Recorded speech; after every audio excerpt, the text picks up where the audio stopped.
नमस्कार प्यारे बच्चों, आप सभी का स्टडी 91 के इस ऑनलाइन प्लेटफॉर्म पर मैं अमित आप सभी का हार्दिक स्वागत करता हूं। दोस्त, आप सभी के सामने आज की क्लास में जो हम सभी पढ़ेंगे वह बात करेंगे ब्रिटिश कालीन शिक्षा पर। ब्रिटिश कालीन शिक्षा की बात करें, बेहद इंपॉर्टेंट है। आप सभी के पेपर में यहां से चीजें पूछी जाती हैं। दोस्त, ब्रिटिश कालीन शिक्षा की बात किया जाए तो जिसमें आज हम सभी पढ़ने वाले, जिसमें से बात किया जाए ईसाई मिशनरियों का धर्म प्रचार की बात करें, आधुनिक शिक्षा का जनक कौन था, 1813 का जो आज्ञा पत्र था उसमें बात करेंगे। उसके साथ साथ पास जो पाश्चात्य विवाद था उसको देखेंगे।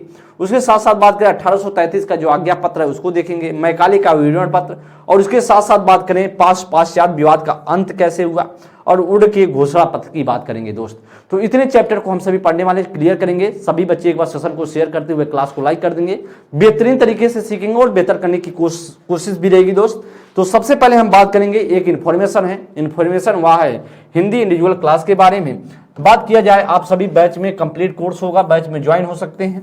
और साथ साथ बात करें, 1 साल की वैधता के साथ आपको यह क्लासेस प्रोवाइड होगा और 130 प्लस घंटे की क्लास होगी।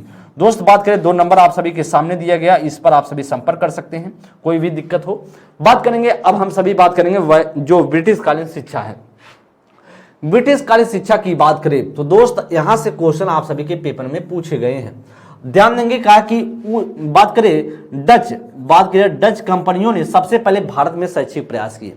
तो सबसे पहले अगर पूछा जाए, जो सबसे पहले हमारे देश में क्यों जो ब्रिटिश कालीन शिक्षा आई, मतलब जो विदेशी लोग आए, उसमें से सबसे पहले किसने, जो डच कंपनी थी उसने क्या किया था, शैक्षिक प्रयास किए थे भारत में शिक्षा के लिए। साथ साथ बात करें तो विलियम कैरी, विलियम वार्ड और जोशुआ मार्शमैन को श्री राम त्रिमूर्ति के नाम से जाना जाता। आप सभी के पेपर में बहुत सारा क्वेश्चन पूछा गया, कई बार पूछा गया है। श्री राम त्रिमूर्ति की बात करें, आपसे पूछे श्री राम त्रिमूर्ति के रूप में, श्री रामपुर त्रिमूर्ति के रूप में किसे जाना जाता है, त्रिमूर्ति के रूप में किसे जाना जाता है, तो आप बताएंगे, या पहली बात तो आप बताएंगे या कहाँ पे स्थापित है जगह, या बंगाल में है। कहाँ पे है? बंगाल में है। और 3 व्यक्ति थे, वह 3 व्यक्ति आपको याद होना चाहिए, पेपर में पूछे जाते, एक अलग दे दीजिएगा। विलियम कैरी हैं, विलियम वार्ड हैं, और एक क्या है, जोशुआ मार्शमैन हैं। ये 3 व्यक्ति थे जिसे श्री रामपुर त्रिमूर्ति के नाम से जाना जाता है। आगे साथ साथ बात करें, आगे ध्यान देंगे तो कहा कि जिन्होंने भारत में बंगाल प्रांत में शिक्षा के नाम से जमकर क्या किया, ईसाई मिशनरी का प्रचार किया।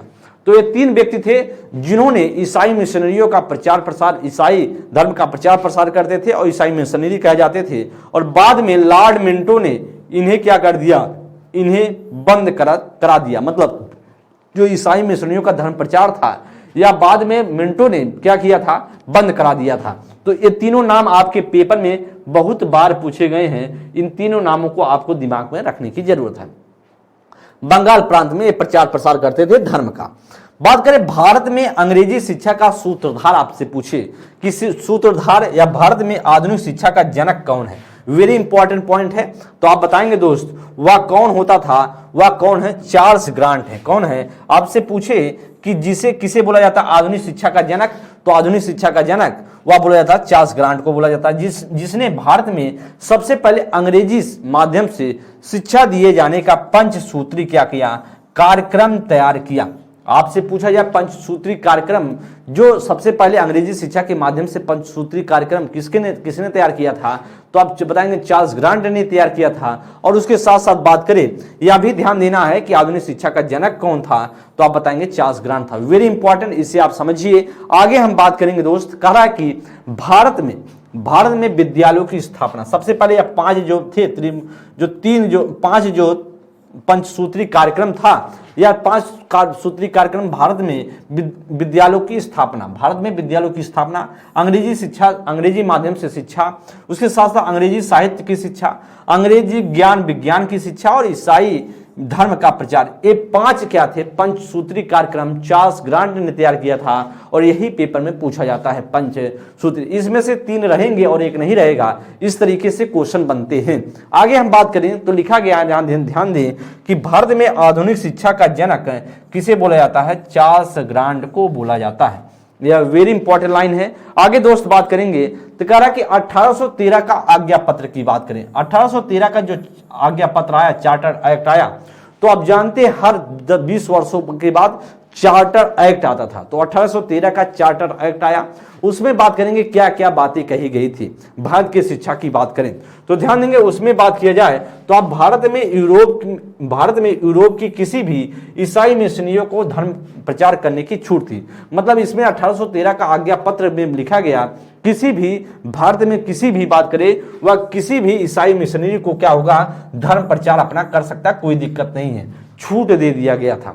उसके साथ साथ बात करें भारत में विद्वानों के प्रोत्साहन और भारतीय साहित्य के पुनरुत्पादन के लिए उद्धार के लिए 1 लाख रुपए की धनराशि आवंटित की गई थी। अगर आपसे पूछे, वेरी इंपॉर्टेंट लाइन है, अगर आपसे पूछे 1813 के चार्टर एक्ट में शिक्षा के क्षेत्र पर कितने लाख रुपए का खर्च का प्रावधान किया गया था, तो आप बताएंगे 1 लाख रुपए। यही जो है पेपर में आप सभी से खूब पूछे जाते हैं, तो आप कहेंगे 1 लाख रुपए। और किस धारा में यह लिखा गया था, धारा 43 में इसे लिखा गया था। जो चार्टर एक्ट था उसमें धारा 43 में आप बात करें तो धारा 43 में 1 लाख रुपए का प्रावधान था चार्टर एक्ट 1813 में।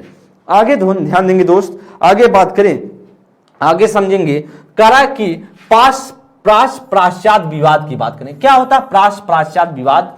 जैसे प्राश का मतलब यह था कि यहाँ के जो पुराने, जैसे जो भारतीय शिक्षा, भारतीय कल्चर से भारतीय शिक्षा जो थी, भारतीय साहित्य से क्या हो वह शिक्षा दी जाए, लेकिन वह भारतीय जैसे हिंदी के माध्यम से। और पाश्चात्य का मतलब यह होता है जो अंग्रेजी शिक्षा की बात, मतलब अंग्रेजी शिक्षा जो विदेशी शिक्षा थी, अंग्रेजी शिक्षा का समर्थन जो करते थे उसे पाश्चात्य बात कर दिया जाता। तो ये विवाद होता था। तो कुछ लोग कहते थे भैया जो भारतीय हैं तो भारत के हिसाब से आप शिक्षा दीजिए, और कुछ कहते थे नहीं हमें अंग्रेजी शिक्षा के हिसाब से शिक्षा दीजिए भारतीय लोगों को।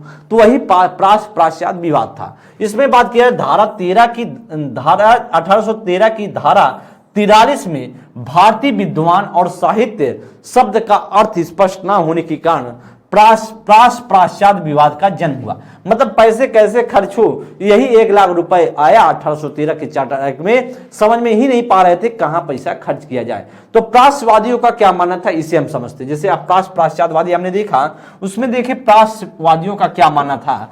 प्राश्चवादियों की बात करें तो वह कहते थे, प्राश्चवादी कहते थे विचारधारा में जैसे थे, कौन कौन से थे, वह प्रिंसेप थे। कौन थे?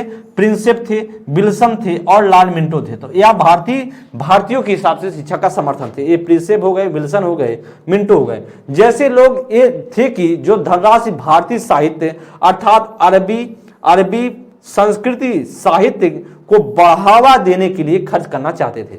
मतलब ये 3-4 व्यक्ति थे जो अंग्रेज से आए थे, मतलब अंग्रेजी जो इंग्लैंड से आए थे, और या कहते थे अंग्रेजी शिक्षा के माध्यम से और संस्कृत साहित्य के माध्यम से शिक्षा पर खर्च हो। लेकिन वहीं पर बात की जाए जो प्राश्चवादियों में कौन कौन था, इसमें से इस दल में लॉर्ड मैकाले था। कौन था? लॉर्ड मैकाले थे, राजा राम मोहन राय थे, और जैसे लोग थे जो इस धनराशि को भारत में पाश्चात्य शिक्षा विवाद, पाश्चात्य ज्ञान विज्ञान और साहित्य की शिक्षा पर खर्च करना चाहते थे।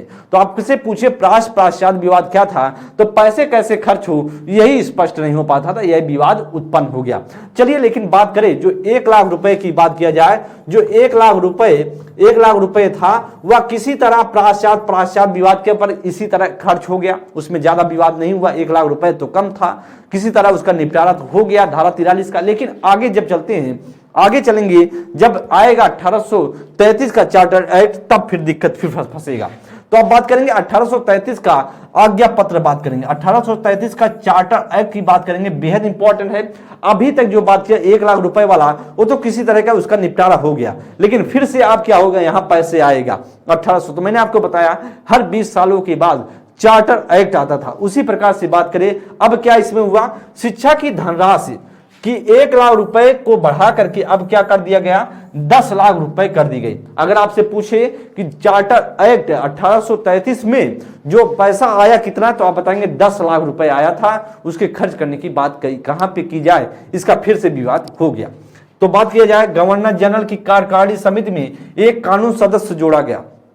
उसमें से लॉर्ड मैकाले को प्रथम कानूनी सदस्य बनाया गया। वेरी इंपॉर्टेंट, आगे ध्यान देंगे। कहा कि कुछ प्रमुख बिंदु की चर्चा कर लेते हैं। कुछ प्रमुख बिंदु की बात करें, जैसे 1781 में वारेन हेस्टिंग ने कलकत्ता मदरसा की स्थापना की। ये चारों जो पॉइंट है, चारों पॉइंट वेरी इंपॉर्टेंट है और आपके पेपर में कहीं ना कहीं देखने को मिलता है। ध्यान देंगे दोस्त, अगर आपसे पूछे कि कलकत्ता मदरसा की स्थापना किसने किया था, तो आप बताएंगे वारेन हेस्टिंग के द्वारा किया गया था। और कब किया गया था? 1781 ईस्वी में। वहीं पर बात करें 10 वर्षों के बाद 1791 में भारतीय हिंदू संस्कृत कॉलेज की स्थापना किसके द्वारा? जोनाथन डंकन के द्वारा। आपसे पूछे जो बनारस संस्कृत कॉलेज की स्थापना किसके द्वारा? हिंदू संस्कृत कॉलेज की स्थापना, तो कहेंगे जोनाथन डंकन के द्वारा 1791 की ईस्वी में। 1800 ईस्वी में फोर्ट विलियम कॉलेज की स्थापना लॉर्ड वेल्लेसली ने की। किसने की? लॉर्ड वेल्लेसली ने की। अगर वेल्लेसली के द्वारा कौन सी स्थापना की गई, तो आप बताएंगे फोर्ट विलियम कॉलेज की। साथ साथ बात करें भारत में जन शिक्षा समिति की स्थापना 1823 ईस्वी में, जिसके पहले अध्यक्ष विल्सन महोदय थे। वेरी इंपॉर्टेंट है, आपसे पूछे भारत में जो जन शिक्षा समिति की स्थापना कब की गई, तो आप सीधा बताएंगे 1823 ईस्वी में, और इसके जो अध्यक्ष बनाए गए थे वह विल्सन बनाए गए थे। आगे दोस्त बात करते हैं मैकाले का विवरण पत्र। वेरी इंपॉर्टेंट, यहां से क्वेश्चन कई बार पूछे गए हैं और हमेशा से क्वेश्चन यहां से बनते हैं दोस्त। तो समझते हैं। करा कि दोस्त यहां पर समझिए, करा कि 10 जून 1834 को अगर पूछे मैकाले भारत में कब आता है, भारत में मैकाले कब आता है, तो आप सीधा बताएंगे 10 जून 1834 को मैकाले ने कानून सदस्य के रूप में भारत में प्रवेश किया। क्या मुना? कानून के सदस्य के रूप में भारत में क्या करता है? भारत में प्रवेश करता है। कौन? मैकाले प्रवेश करता है। या आपको डेट याद होनी चाहिए। 1834 सबको याद होता है, लेकिन 10 जून वाला या याद नहीं होता और एग्जामिनर यही पूछ लेता है। इस समय भी प्राश्चात विवाद जोरों पर था। क्यों जोरों पर था? क्योंकि अब 10 लाख रुपए 1833 का जो चार्टर एक्ट आया उसमें 10 लाख रुपया प्रावधान हुआ। अब उसमें लफड़ा फंस गया कि पैसा खर्च कहां होगा, यही दिक्कतें होने लगी। फिर बात किया जाए तत्कालिक ब्रिटिश गवर्नर, उस समय के तत्कालिक जो ब्रिटिश गवर्नर कौन थे, तो आप बताएंगे जनरल विलियम बेंटिंग थे। और वह मैकाले से 1813 के आज्ञा पत्र की धारा जो 43 की उचित व्याख्या देने और प्राश्चात विवाद को निपटारे की बात कही भैया जो एक 10 लाख रुपया है या जो धारा 43 में वर्णित है पैसा वाला, इसको कैसे निपटारा किया जाए, आप कुछ ना कुछ इसका सुधार करो। क्योंकि वैसी के लिए कानून का जो कार्यकारिणी सदस्य बनकर के मैकाले भारत आया था, उसी पैसे के निपटारे के लिए भेजा गया था इंग्लैंड से। आगे बात करेंगे कि मैकाले ने इस चुनौती को स्वीकार किया। कहा ठीक है, हम स्वीकार कर लेते हैं, बातों को करेंगे सॉल्व इसको।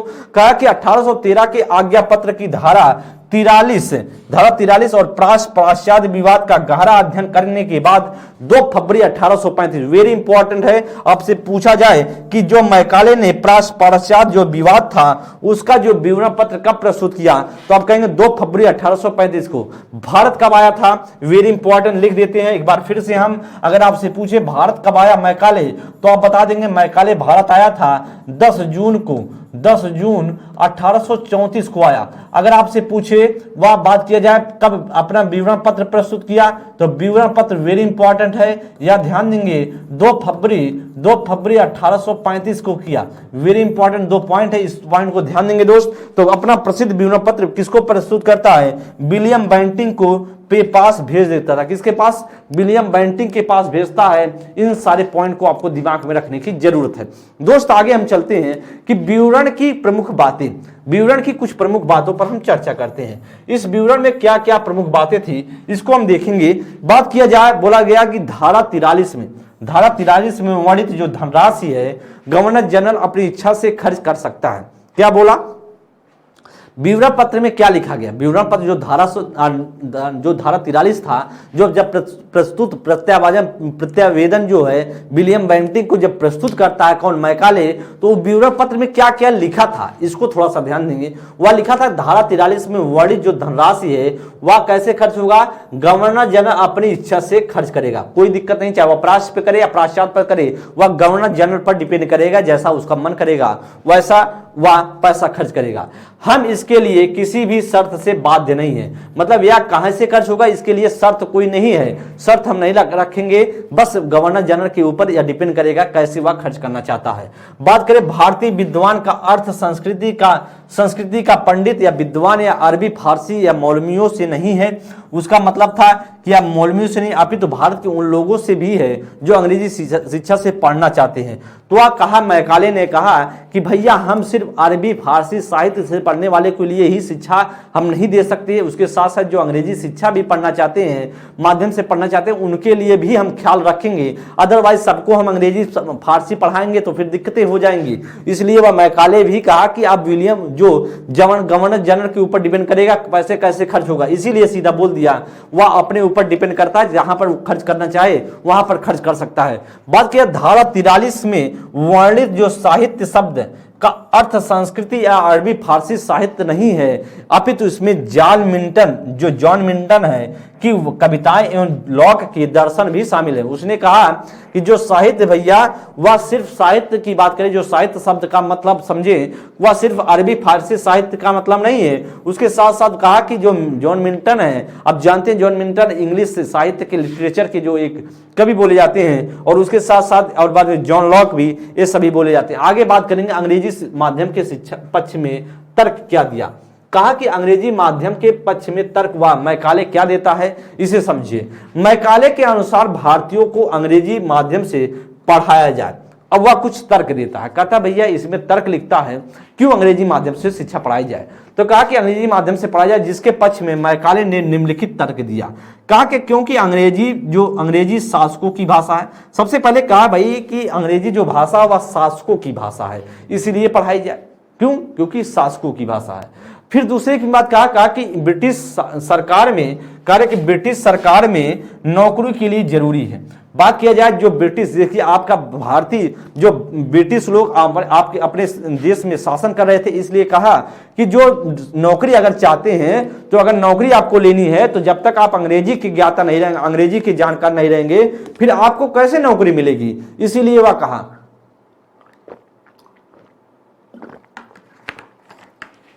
तो बात करते हैं, कहा कि ब्रिटिश सरकार में नौकरी के लिए जरूरी। उसके साथ साथ कहा क्योंकि भारतीय खुद अंग्रेजी सीखना चाहते हैं। उसने कहा कि पहले तो अंग्रेजी शासकों की भाषा है, दूसरा कहा नौकरी के लिए, तीसरे कहा कि जो भारतीय हैं खुद अंग्रेजी सीखना चाहते हैं, इसलिए शिक्षा दी जाए। आगे बात करें चौथा क्यों तर्क दिया, क्योंकि दुनिया का सबसे विकसित ज्ञान आज अंग्रेजी भाषा है। कहा कि सबसे विकसित जो ज्ञान है, जो भाषा है, वह अंग्रेजी भाषा है, इस वजह से शिक्षा दी जाए।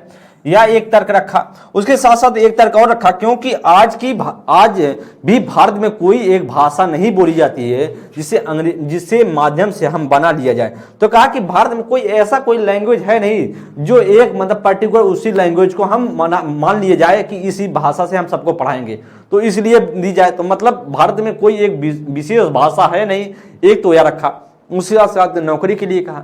उसके साथ साथ कहा कि भाई भारतीय लोग खुद पढ़ना चाहते हैं। उसके साथ साथ कहा कि अंग्रेजी सीखना क्या पूरे देश की भाषा है, शासकों की भाषा। ये सभी तर्क देने के बाद ये जो है मैकाले बताता है।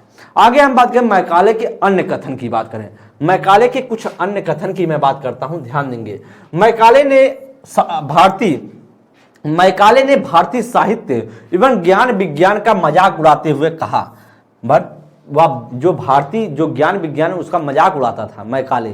और कहता क्या था, कहा कि भैया जो अंग्रेजी यूरोपियन साहित्य की एक अलमारी संपूर्ण भारतीय साहित्य से भी क्या है, बेहतर है। उसने अपने एक अलमारी की तुलना पूरे देश के भारतीय जो साहित्य है, जो लिटरेचर है, साहित्य है, उसका क्या रखा, उसका साहित्य की बात करा। कहा कि एक अलमारी के बराबर, हमारे एक अलमारी के बराबर पूरा भारतीय का जो भारतीय साहित्य है उससे क्या है, बेहतर है। मतलब एक अलमारी से कम, एक अलमारी ही हमारे लिए बहुत है, भारतीय साहित्य कम है।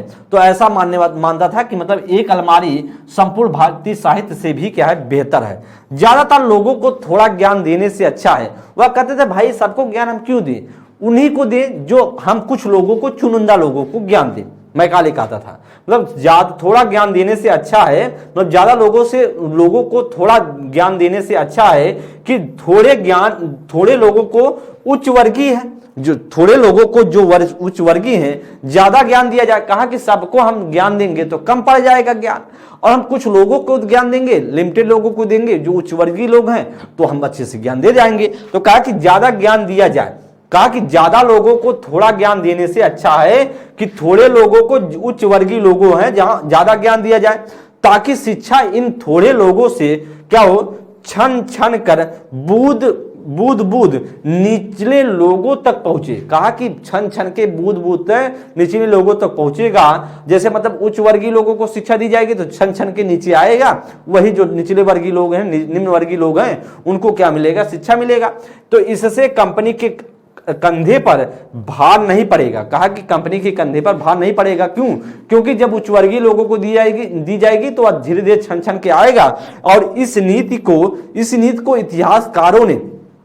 इतिहासकारों ने क्या दिया है, अधोगामी निस्यंदन नीति या छन्नीकरण नीति भी कहा है। ध्यान देंगे, वेरी इंपॉर्टेंट पॉइंट है, पेपर में आता है। छन्नीकरण या निस्यंदन का सिद्धांत, या आपसे पूछे अधोगामी निस्यंदन का सिद्धांत किसने दिया था, किसने बताया था, तो आप बताएंगे मैकाले ने दिया था। और मैकाले कहता था उच्च वर्गीय लोगों को शिक्षा देंगे और निम्न वर्गीय लोगों के पास अपने आप छन छन के वह शिक्षा पहुंच जाएगी। आगे बात करते हैं, वेरी इंपॉर्टेंट लाइन है कि 7 मार्च 1835 को विलियम बेंटिंक ने मैकाले के विवरण पत्र को मंजूरी दी, जिसके फलस्वरूप यह निर्धारित किया गया कि आगे से भारतीय साहित्य के प्रकाशन पर कंपनी कोई खर्च नहीं करेगी। मतलब भारतीय क्या होगा, वह विलियम बेंटिंक ने कहा कि भारतीय साहित्य पर क्या होगा, वह प्रकाशन पर कोई भी, जो भारतीय साहित्य पर कोई भी पैसे खर्च नहीं होगा, प्रकाशन पर कोई खर्च नहीं किया जाएगा। निष्कर्ष की बात करें, निष्कर्ष में क्या हुआ, यद्यपि मैकाले के घोषणा पत्र से भारत में अंग्रेजी शिक्षा की नींव पड़ी, फिर भी पाश्चात्य विवाद की नहीं सुलझा पाया। मतलब नहीं सुलझा, जो पाश्चात्य विवाद था वह नहीं सुलझा। मान लीजिए नींव तो पड़ गई कि अंग्रेजी साहित्य की शिक्षा दी जाएगी, लेकिन यह जो पाश्चात्य विवाद था वह निपटारा नहीं हुआ। और हम मैकाले को आधुनिक भारतीय शिक्षा का अग्रदूत मानते हैं। अगर आपसे पूछे आधुनिक भारतीय शिक्षा का अग्रदूत कौन है, तो आप सीधा बताएंगे मैकाले हैं। वेरी इंपॉर्टेंट लाइन है और कई बार पूछी गई आप सभी से पेपर में, तो आप सीधा बताएंगे आधुनिक भारतीय शिक्षा का अग्रदूत तो मैकाले को बोला जाता है। अगर आपसे पूछे आधुनिक शिक्षा का जनक, तो चार्ल्स ग्रांट थे। आगे बात करेंगे पाश्चात्य विवाद का अंत। अब अंत कैसे होता है, जो पाश्चात्य विवाद था इसका अंत कैसे होता है। ध्यान देंगे, विलियम बेंटिंक के बाद भारत के गवर्नर जनरल के रूप में ऑकलैंड भारत आते हैं। मतलब जो बेंटिंक था वह बेंटिंक गवर्नर जनरल से पद से हट जाता है, ऑकलैंड बन के क्या होता है, आता है गवर्नर जनरल भारत बन के आता है। कहते क्योंकि पाश्चात्य विवाद अभी भी खत्म नहीं हुआ था और विरोध लगातार बढ़ रहा था। मतलब यह जो विवाद था पाश्चात्य वाला विवाद, यह लगातार बढ़ रहा था, खत्म नहीं हो रहा था। पैसा भैया कहाँ खर्च होगा, इसलिए इसे इस समस्या को सुलझाने का कार्य सौंपा गया। किसको सौंपा गया, ऑकलैंड को सौंपा गया। जो ऑकलैंड बनकर आया गवर्नर जनरल, उससे यह कार्य सौंपा गया। ध्यान देंगे, यह पाश्चात्य विवाद वेरी इंपॉर्टेंट है। 24 नवंबर 1839 को ऑकलैंड ने अपने घोषणा पत्र में प्राश्चवादियों को 31,000 है, यहां ध्यान देंगे, 31,000 रुपए अलग से आवंटित कर दिए। इस विवाद का अंत किया, लेकिन निस्यंदन की नीति बनी रही। ध्यान देंगे, जो निस्यंदन का सिद्धांत था, जो छन्नीकरण अधोगामी निस्यंदन का सिद्धांत था, जो मैकाले ने कहा थी उच्च वर्गीय लोगों को शिक्षा दी जाए, निम्न वर्गीय लोगों के पास अपने आप छन के आएगा, उस शिक्षा को, उस नीति को जारी रखा ऑकलैंड। लेकिन जो पाश्चात्य विवाद था, तो मैकाले ने कहा कि अपने हिसाब से गवर्नर जनरल खर्च करेगा। लेकिन जब ऑकलैंड बनकर आता है, विलियम बेंटिंक चला जाता है, ऑकलैंड आता है, ऑकलैंड कहता है कि अब 31,000 रुपए हम क्या करेंगे, खर्च करेंगे वह प्राश्चवादियों पर, और टोटल पैसा भैया अंग्रेजी शिक्षा पर खर्च होगा 10 लाख रुपए में से, मतलब 31,000 रुपए सिर्फ भारतीय साहित्य पर खर्च होगा, अदरवाइज हम पैसे सब अंग्रेजी साहित्य पर खर्च करेंगे। यह चीजें बताता है ऑकलैंड। और लेकिन यह भी ध्यान देंगे, आपसे पूछा निस्यंदन सिद्धांत क्या खत्म हो जाता है ऑकलैंड के समय, आप कहेंगे एकदम नहीं खत्म होता है। आगे बात करेंगे वुड का घोषणा पत्र, वेरी इंपॉर्टेंट, और यहां से क्वेश्चन जब ध्यान देंगे वुड के घोषणा पत्र से क्वेश्चन पूछा जाता है। ध्यान देंगे यहां पर दोस्त पूछा जाए कि अध्यक्ष की बात करें तो आज बताएंगे वुड के घोषणा पत्र में अध्यक्ष कौन था, चार्ल्स वुड था, जिसे हम जानते हैं बोर्ड ऑफ कंट्रोल के प्रमुख बोला जाता है। क्या बोला जाता था उसे, बोर्ड ऑफ कंट्रोल का क्या बोला जाता था, प्रमुख बोला जाता था। किसे वह बोला जाता दोस्त, चार्ल्स वुड को ऐसा बोला जाता था बोर्ड ऑफ कंट्रोल का प्रमुख। तिथि की बात करेंगे या जो वुड का घोषणा पत्र तिथि कब आया तो बताएंगे 19 जुलाई 1854 को। वेरी इंपॉर्टेंट है या ध्यान देंगे 19 जुलाई क्या है, 19 जुलाई 1854। आप इस डेट को याद रखेंगे, 1854 सबको याद होता है लेकिन 19 जुलाई वाला चीजें भूल जाती है और एग्जामिनर वही पूछ लेता है, वही एग्जामिनर क्या कर लेता है, आप सभी से पेपर में पूछ लेता है। तो 19 जुलाई याद रखना।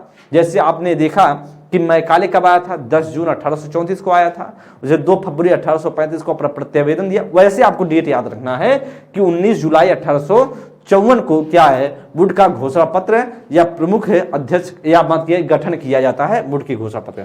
उपनाम इसे बोला जाए, इस नाम से और जाना जाता है भारतीय शिक्षा का मैग्ना कार्टा का नाम से बोला जाता है। अगर पूछे भारतीय शिक्षा का मैग्ना कार्ड किसे बोला जाए तो आप बताएंगे वुड के घोषणा पत्र को बोला जाता है। इसे परमादेश भी बोला जाता है और वुड के डिस्पैच के नाम से भी इसे बोला जाता है।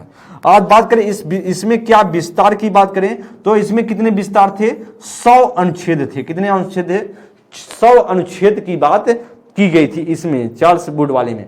जब आगे बात करें प्रमुख सिफारिशें क्या क्या हुई, क्या क्या इसमें वुड ने कहा कि भैया निस्यंदन नीति तुरंत बंद की जाए। जो उच्च वर्गीय लोगों वाली शिक्षा थी निम्न वर्गों के पास छन छन के आएगी, तुरंत बोल दिया कि पहले इसे तो हटाओ, इसे तुरंत बंद करो, निस्यंदन नीति वाला। फिर कहा कि भारतीय शिक्षा का भार कंपनी के हाथों में दिया जाए। किसके हाथ में, गवर्नर जनरल के हाथ से हटा करके कंपनी के हाथ में दिया जाए। जो गवर्नर जनरल अपने हिसाब से करता था उसको हटा करके क्या कंपनी के हाथों में। का शिक्षा का माध्यम भारतीय भाषाओं और अंग्रेजी दोनों में बनाई जाए। मतलब जो शिक्षा होगी भारतीय भाषाओं में भी होगी और अंग्रेजी में होगी, ऐसा कोई नहीं पर्टिकुलर कि आप अंग्रेजी में दोगे। मतलब दोनों, जो चाहे आदमी दोनों पढ़ सकता है तो दोनों पढ़े, जिसका जो मन वह पढ़े। भारतीय भाषाओं में भी रहेगी, अंग्रेजी भाषा में भी रहेगी। उसके बाद कहा कि लेकिन उच्च शिक्षा का माध्यम क्या रखा जाए, वह अंग्रेजी शिक्षा। मतलब निम्न जो उच्च शिक्षा के लिए कहा कि अंग्रेजी भाषा ही होगा, लेकिन निचली जो शिक्षा है वह अपने अपने लोगों को अपने अपने हिसाब से पढ़ सकते हैं। मन करे तो अंग्रेजी भाषा चुने, मन करे उसका भारतीय भाषा चुने। और साथ साथ बात किया जाए कहा कि उच्च शिक्षा के लिए अंग्रेजी होगा, वे इंपॉर्टेंट है। आगे कहा गया शिक्षा में शैक्षिक संरचना प्राथमिक, कितने जो शैक्षिक संरचना बनाया उसमें प्राथमिक एक बांटा, एक मिडिल रखा, एक हाई स्कूल रखा तथा विश्वविद्यालय बनाई जाए। मतलब यह 3-4 लेवल बना दिया, प्राथमिक बना दिया, मिडिल बना दिया, हाई स्कूल बना दिया, विश्वविद्यालय स्तर पर बना दिया। कहा कि एक जन शिक्षा विभाग की स्थापना भी की जाए, जन शिक्षा विभाग की स्थापना भी की जाए, जिसका सर्वोच्च अधिकारी जन शिक्षा निदेशक या संचालक होगा। इसका जो सर्वोच्च अधिकारी को उसको बनाया जाए, सर्वोच्च अधिकारी की बात करें वह अधिकारी जन शिक्षा निदेशक होगा, ऐसा कहता है वुड। कहता है भारत में स्कूलों को सहायता अनुदान प्रणाली या सिस्टम दी जाए, जो सहयोग देने में भारतीय भाषा के स्कूलों एवं अंग्रेजी भाषा के स्कूलों में कोई भेदभाव ना किया जाए। मतलब कहा कि जो एक अनुदान राशि, एक संस्था बनाई जाए, एक सहायता अनुदान सिस्टम बनाई जाए, जिसमें जो अंग्रेजी भाषा के विद्यालय हैं और साथ साथ जो भारतीय भाषा के विद्यालय हैं उसमें कोई भेदभाव नहीं रखा जाएगा, दोनों के लिए सहायता दी जाएगी, ऐसी बात करता है। का शिक्षा में व्यवसायिक शिक्षा की समाहित की जाए। मतलब उसके साथ साथ बच्चों को व्यवसायिक शिक्षा भी दी जाए, जो आप सब्जेक्ट पढ़ा रहे हो उसके साथ साथ व्यवसायिक शिक्षा भी दो। लंदन विश्वविद्यालय को आदर्श मान करके भारत में कलकत्ता बंबई विश्वविद्यालय खोले जाए। क्या बोला गया तो आपसे या पेपर में पूछा जाता है कि लंदन के बेस पर कितने विश्वविद्यालय खोले गए, कहां के विश्वविद्यालय खोले गए, तो आप बताएंगे कलकत्ता में खोला गया, मुंबई में खोला गया, बाद में मद्रास में खोला गया, मद्रास में भी खोला गया था। ये 3 विश्वविद्यालय खोले गए थे लंदन विश्वविद्यालय को क्या मान करके, आदर्श मान करके। वेरी इंपॉर्टेंट लाइन है और कई बार आप सभी के पेपर में पूछा गया है। तो ऐसे विश्वविद्यालय खोले जाए।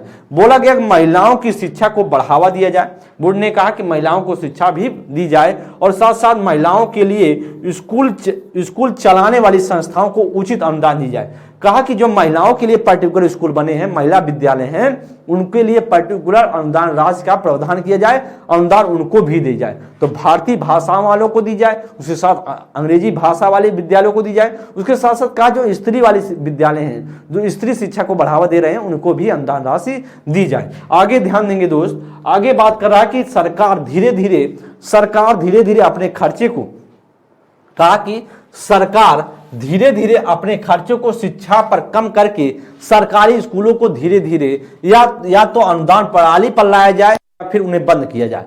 कहा कि जो सरकार क्या करे, धीरे धीरे अपने खर्चों को क्या करे, शिक्षा पर कम करके सरकारी स्कूलों को धीरे धीरे क्या लाया जाए, वह किस पर, अनुदान प्रणाली पर लाई जाए। मतलब अनुदान के हिसाब से चलाई जाए। जो सरकारी स्कूल होंगे वह सरकारी स्कूल, मतलब सरकार पैसे ना दे, उसके साथ साथ क्या अनुदान प्रणाली दे, अनुदान के हिसाब से उसे लाई जाए या फिर उन्हें बंद किया जाए। कहा धार्मिक शिक्षा के लिए किसी स्कूल को मजबूर ना किया जाए। मतलब कहा कि किसी भी ऐसा स्कूल ना रहे कि भाई धार्मिक शिक्षा के, हाँ आपको इसी धर्म के तहत पढ़ना है, किसी विद्यालय को मजबूर नहीं किया जाएगा। जो भी धर्म, जैसा भी लोग पढ़ना चाहते हैं, अपने अपने धर्म के हिसाब से पढ़ना चाहे पढ़े, बस उनको किसी धर्म के लिए मजबूर ना किया जाए कि आप भाई हिंदू धर्म के हो तो आप हिंदू के हिसाब से पढ़ो, अब मुस्लिम धर्म के हो, अब ईसाई धर्म के हो तो अपने हिसाब से उसको बात कहे कि अपने हिसाब से नहीं, किसी को प्रेशर नहीं डाला जाएगा, जो जाए जैसे वह पढ़ सकता है। कर मजबूर नहीं किया जाए। फिर भी कंपनी के स्कूलों में बाइबिल पुस्तक जरूर रखी जाए। क्या रखी जाए, वह बाइबिल पुस्तक जरूर रखी जाए। शिक्षकों के गुणवत्तापूर्ण प्रशिक्षण की व्यवस्था की जाए। कहा कि भाई जो टीचर हैं उनके लिए क्या हो, प्रशिक्षण के लिए क्या किया जाए, गुणवत्तापूर्ण व्यवस्था की जाए और उनका प्रशिक्षण इंग्लैंड के बने मॉडल या नॉर्मल स्कूलों को तर्ज पर किया जाए। क्या बोला जाए, कहा कि भैया जो प्रशिक्षण हो वह तो पहले प्रशिक्षण की व्यवस्था की जाए, उसके साथ साथ कहा कि उनका प्रशिक्षण इंग्लैंड में बने जो मॉडल या नॉर्मल स्कूलों के तर्ज पर क्या किया, प्रशिक्षण दिया, उनको ट्रेनिंग दी जाए इंग्लैंड के हिसाब से, जैसे इंग्लैंड के विद्यालय हैं। कहा मुसलमानों की शिक्षा के लिए विशेष प्रयास किए जाए। मतलब मुसलमानों के लिए भी शिक्षा का विशेष बात है। कहा कि उनके लिए भी विशेष शिक्षा की बात करता है कौन, उर्द करता है। आगे ध्यान देंगे दोस्त, ध्यान दें, आप सभी के सामने या तो था, आप सभी ने देखा कि हम सभी ने जो पढ़ा दोस्त, वह पढ़ा कि वुड के घोषणा पत्र को पढ़ लिया। यही बहुत ही महत्वपूर्ण था, यहां से पेपर में पूछे जाते हैं। उसके साथ साथ बात किया जाए, एक इन्फॉर्मेशन है दोस्त, वह इन्फॉर्मेशन है यूपी त्रिवर्षीय पेड का कंप्लीट कोर्स आपके सामने होगा, पैकेज होगा। कंप्लीट कोर्स की बात करें 1299 का है, हिंदी इंडिविजुअल बैच की बात करें 249 का है, डिटेल बुक की बात करें 299 का है, प्रैक्टिस बुक आप लेना चाहते हैं 90 रुपए का, कम्बो बुक की बात करें 380 का है। और साथ साथ बात करें, 2 पुस्तक आपके सामने दिख रहा है, यहाँ पर आप सभी ऑनलाइन ऑफलाइन दोनों तरीके से परचेज कर सकते हैं। नंबर भी दिए गए हैं, यहाँ पर आप सभी इस पर संपर्क कर सकते हैं, कोई दिक्कतें हैं तो। बात करें साथ साथ आप सभी की आधुनिक इतिहास की क्लासेस चल रही हैं, इंडिविजुअल बैच होगा। और साथ साथ बात करें तो ध्यान देंगे दोस्त, 2 नंबर दिए गए हैं, यहाँ पर आप सभी संपर्क कर सकते हैं। तो दोस्तों आप सभी ने देखा जो आज की क्लास में हम सभी ने पढ़ने की कोशिश की, उसमें जो ब्रिटिश कालीन शिक्षा की बात करें, ब्रिटिश कालीन शिक्षा के लिए बहुत महत्वपूर्ण है। सबसे पहले एक बार मैं रिकॉल कर देता हूं, जो आपके पेपर के लिए बात किया जाए तो सबसे पहले जो डच कंपनियां थी वह शिक्षा के क्षेत्र में भारत में शिक्षा का प्रचार प्रसार करने के लिए जोर देती हैं। उसके साथ साथ ईसाई मिशनरी आते हैं, ईसाई मिशनरी अपन धर्म का प्रचार करते हैं। जो श्रीरामपुर त्रिमूर्ति है, उसके तीनों नामों को आपको याद रखना बेहद इंपॉर्टेंट है। उसके साथ साथ दोस्त बात करें तो आपको यह भी ध्यान रखना है कि जब 1813 का चार्टर एक्ट आता है तो उसमें कितने लाख रुपए का प्रावधान था, तो सीधा आप बताएंगे उसमें 1 लाख रुपए का प्रावधान था। आपसे पूछे आधुनिक शिक्षा का जनक कौन है, तो आधुनिक शिक्षा का जनक पूछे जाए तो आप बताएंगे वह चार्ल्स ग्रांट था। अगर पूछे भारतीय शिक्षा के अंग्रेजी शिक्षा का अग्रदूत किसे बोला जाता है, तो मैकाले को बोला जाता है, यह भी ध्यान देंगे। और यहां से क्वेश्चन यह भी पूछा जाए निस्यंदन का सिद्धांत किसने दिया, तो मैकाले ने दिया। और क्वेश्चन दोस्त यहां से यह भी पूछा जाता है, जैसे 1813 का जो चार्टर एक्ट था 1 लाख रुपए का था, पांच प्राश्चात विवाद धारा कितने में वर्णित है, तो आप बताएंगे धारा 43 में वर्णित है। यहाँ से क्वेश्चन पूछा जाता है। आपसे पूछे जो चार्टर एक्ट जो हर 20 सालों के बाद आता है, 1833 में जो चार्टर एक्ट आया उसमें कितने लाख रुपए का प्रावधान किया गया, तो आप बताएंगे 10 लाख रुपए का प्रावधान किया गया। अगर आपसे पूछे कि उसके बाद कार्यकारिणी का जो सदस्य बनकर कौन आया था, तो आप बताएंगे मैकाले आया था। कब आया था? 10 जून 1834 को आया था। और आपका प्रत्यावेदन कब प्रस्तुत करता है, तो आप बताएंगे 2 फरवरी 1835 को प्रस्तुत करता है। मैकाले ने निस्यंदन का सिद्धांत दिया, जो कहा कि उच्च वर्गीय लोगों को शिक्षा दी जाए, निम्न वर्गीय अपने आप के पास पहुंच जाएगा। उसने अपने भारतीय साहित्य का जो मजाक उड़ाया, कहा कि हमारा जो साहित्य, हमारा जो एक अलमारी के समान पूरे भारतीय साहित्य का पूरा उतना बराबर, उससे कम, उससे बेहतर है हमारा एक अलमारी वाला। तो इस तरीके से ध्यान दें, ये सारे कोटेशन आप सभी के पेपर में खूब पूछे जाते हैं, आते हैं पेपर में। उसके साथ साथ जो निस्यंदन का सिद्धांत लागू रहा, ऑकलैंड आता है तो ऑकलैंड ने कहता है कि 31,000 रुपए जो भारतीय शिक्षा पर क्या होगा, खर्च होगा। आपने देखा 31,000 रुपए भारतीय शिक्षा पर खर्च होगा। और उसके साथ साथ बात क्या है, 31,000 रुपए, उसके साथ साथ कहा कि जो और भी पैसे सब अंग्रेजी शिक्षा पर खर्च होगा। और फिर जब बूढ़ आता है तो कहता है निस्यंदन सिद्धांत तुरंत बंद किया जाए, और इस जो धर्म प्रचार ईसाई मिशनरियों का तुरंत बंद किया जाए, ये सारी चीजें तुरंत के तुरंत बंद की जाए। और इसके बाद स्त्रियों की शिक्षा, मुसलमानों की शिक्षा, जो हिंदू धर्म की शिक्षा, ये सब कहता है कि अपने हिसाब से जो कंपनी का हाथ होगा, कंपनी अब शिक्षा का संचालन करेगी, गवर्नर जनरल के हाथ में कुछ नहीं रहेगा।